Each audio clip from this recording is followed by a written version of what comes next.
বাংলাদেশের দার্জিলিং খ্যাত বান্দরবানের পাগল করা সৌন্দর্যের টানে পর্যটকরা বারবার ফিরে যায় সেখানে। বাংলাদেশের উত্তর পূর্ব দিকে ৪,৪৭৯ বর্গ কিলোমিটার জুড়ে এর অবস্থান। চিটাগাং হিল ট্র্যাকের একটি ছোট্ট অংশ এই পাহাড়ি জেলা বান্দরবান।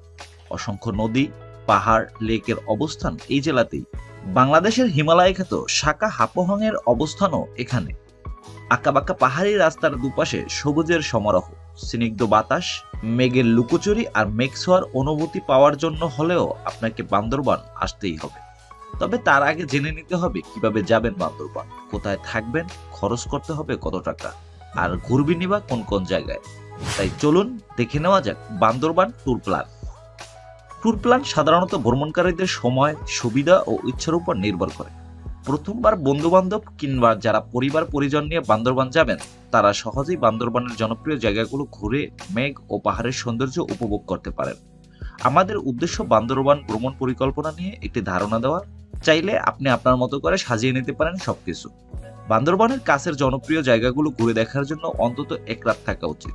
এতে করে সুন্দর সবগুলো জায়গা ভালো করে বেড়ানো যায়। আর এক রাত 2 দিনের প্ল্যান করলে সব জায়গা যেমন ঘুরে দেখা যায়, সেই সাথে খরচটাও তুলনামূলক কম হবে। বান্দরবান ঘোরার জন্য 3 রকমের যানবাহন পাবেন। সিএনজি, যা 2 থেকে 4 জনের জন্য উপযুক্ত, মাহেন্দ্র জিপ, যা 5 থেকে 8 জনের জন্য উপযুক্ত, এবং চাঁদের গাড়ি, যা 8 থেকে 15 জনের জন্য উপযুক্ত। ভ্রমণ স্থানগুলো বেড়ানোর জন্য আপনারা কতজন একসাথে, সেই অনুযায়ী গাড়ি ঠিক করতে হবে। প্রথম দিন যেভাবেই বান্দরবান আসেন, চেষ্টা করবেন যেন সকাল সকাল পৌঁছে যেতে পারেন। সকালে বান্দরবান পৌঁছে ফ্রেশ হয়ে নাস্তা করে নিন। আগে থেকে হোটেল বুকিং করা না থাকলে কোনো হোটেল ঠিক করে ফ্রেশ হয়ে নাস্তা করে নিন। আপনার প্রথম গন্তব্য স্বর্ণ মন্দির। তারপর দুপুরের খাবার খেয়ে একটু বিশ্রাম নিয়ে মেঘলা এবং বিকালে নীলাচল ঘুরে বেড়ালে ভালো লাগবে। প্রথম দিনের জায়গাগুলো ঘুরে দেখার জন্য একসাথে রিজার্ভ করে নিতে পারেন, অথবা চাইলে প্রথমে স্বর্ণ মন্দির দেখে তারপর দুপুরের খাবার খেয়ে মেঘলা ও নীলাচল দেখার জন্য আলাদাভাবে গাড়ি নিতে পারেন। মাহেন্দ্র জিপ বা চাঁদের গাড়ি ঠিক করার জন্য জিপ স্ট্যান্ডে গিয়ে লাইনে থাকা গাড়ি নিতে পারবেন।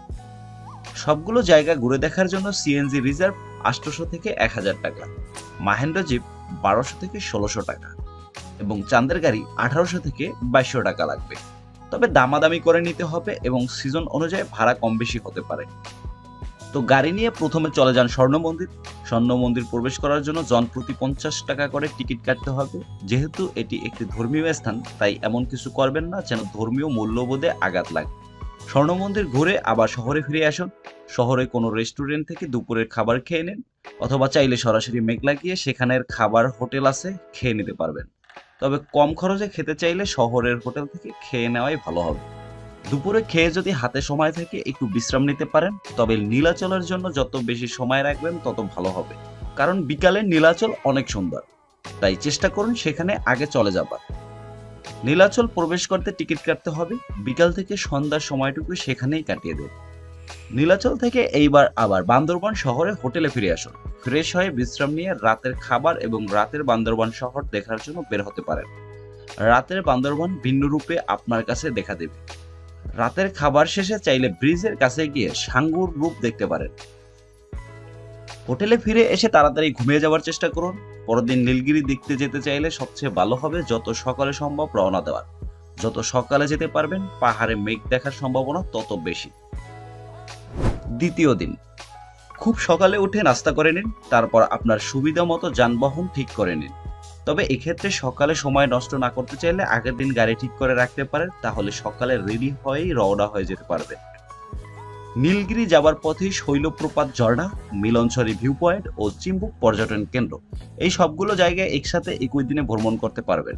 সারা দিনের জন্য সিএনজি ভাড়া নেবে 2000 থেকে 2200 টাকা, মাহেন্দ্র জিপ 2400 থেকে 3000 টাকা এবং চাঁদের গাড়ি 3500 থেকে 4200 টাকা। ভাড়ার ক্ষেত্রে দরদাম করে নিতে হবে এবং কোন কোন জায়গায় দাঁড়াবেন তাও কথা বলে নেবেন। মনে রাখবেন, চাঁদের গাড়ি কিংবা জিপ ভাড়া আপনার দরদামের উপর নির্ভর করবে, তাই ভালো মতো দরদাম করে নিন।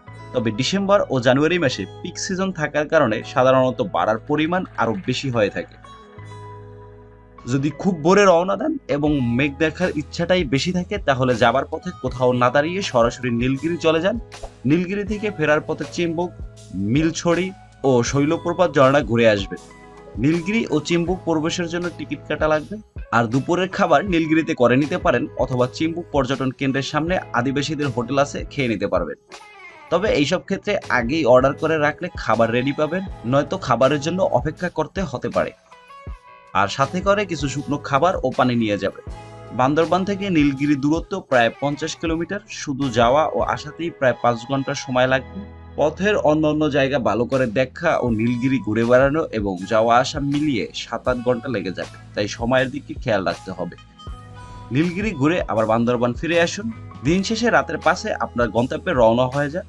বাসে ওঠার আগে রাতের খাবার খেয়ে নিন অথবা হাইওয়েতে খেয়ে নিতে পারবেন। ট্রেনে যেতে চাইলে আগে টিকিট কাটা থাকলে বান্দরবান থেকে বাসে চট্টগ্রাম চলে আসুন। চট্টগ্রাম এসে সেখান থেকে ট্রেনে ঢাকায় ফিরতে পারবেন। বান্দরবান যাওয়ার উপায়: ঢাকার বিভিন্ন জায়গা থেকে S Alam, Unique, Hanif, Shyamoli, Saudia, Saint Martin ইত্যাদি পরিবহনের বাস বান্দরবানের উদ্দেশ্যে ছেড়ে যায়। জনপ্রতি এসব বাসের ভাড়া যথাক্রমে নন এসি 550 থেকে 650 টাকা ও এসি 950 থেকে 1500 টাকা। ঢাকা থেকে ট্রেনে চট্টগ্রাম গিয়ে সেখান থেকে বান্দরবান যেতে পারবেন। ঢাকা থেকে প্রতিদিনই সোনার বাংলা, সুবর্ণ, মহানগর ইত্যাদি ট্রেন চট্টগ্রাম যায়। শ্রেণীভেদে ট্রেনের টিকিট মূল্য 320 থেকে 1500 টাকা। চট্টগ্রামের বদ্দারহাট বাস স্ট্যান্ড থেকে বান্দরবান যেতে পারবেন। পূবালী ও পূবার্ণী নামের দুটি বাস বান্দরবানের উদ্দেশ্যে যাত্রা করে। এই দুটি বাসে জনপ্রতি 220 টাকা ভাড়া লাগবে। এছাড়া ধামপাড়া বাস স্টপেজ থেকে বান্দরবান যাওয়া যায়। থাকার ব্যবস্থা: বান্দরবানের বেশিরভাগ দর্শনীয় স্থান জেলা শহরের আশেপাশে কিংবা থানচি উপজেলা অবস্থিত, তাই এখানে শহরের আশেপাশে কিংবা চিটাগাং হাইওয়েতে 50টিরও অধিক হোটেল ও রিসোর্ট রয়েছে। বান্দরবানের কিছু উল্লেখযোগ্য রিসোর্ট ও হোটেল হলো hotel hillview, hillside resort, hotel plaza, Benas resort, Nilachal Nilambori resort, Nilgiri hill resort, hotel Hilton, hotel hill queen, পর্যটন মটেল, ফরেস্ট হিল রিসোর্ট ইত্যাদি। এদের পর্যায়ক্রমে ভাড়া পড়বে 1800 থেকে শুরু করে 10,000 টাকা পর্যন্ত। তো বন্ধুরা, এই ছিল আমাদের আজকের ভিডিও। কেমন লাগলো তা কমেন্ট করে জানাতে পারেন। ভালো লাগলে একটা লাইক দিয়ে শেয়ার করবেন আপনার বন্ধুদের সাথে। দেখা হবে পরবর্তী ভিডিওতে। এতক্ষণ সাথে থাকার জন্য ধন্যবাদ।